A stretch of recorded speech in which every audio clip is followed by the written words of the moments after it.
économique.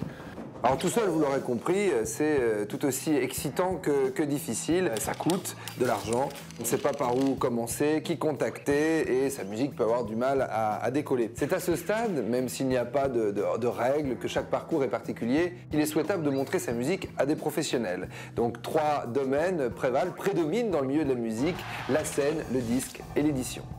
Alors pour amener sa musique le plus loin possible, c'est souvent là qu'une maison de disques intervient. Bah attends Jérôme, on va demander aux artistes de nous raconter. Écrire un morceau, on est seul devant son piano, sa guitare, il y a une espèce de pic de satisfaction qu'on va peut-être retrouver le jour où on est au Zénith devant 7000 personnes qui vous applaudissent.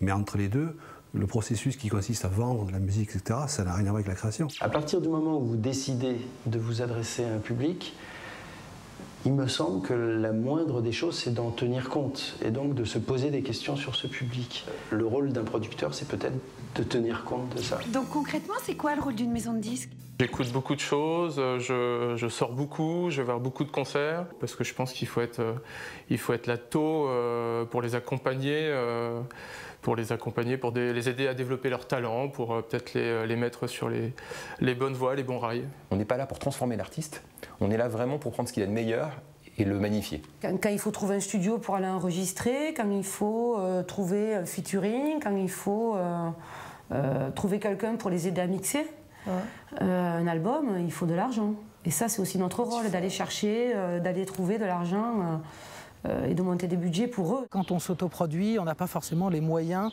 d'une production. Donc forcément, on fait des choix.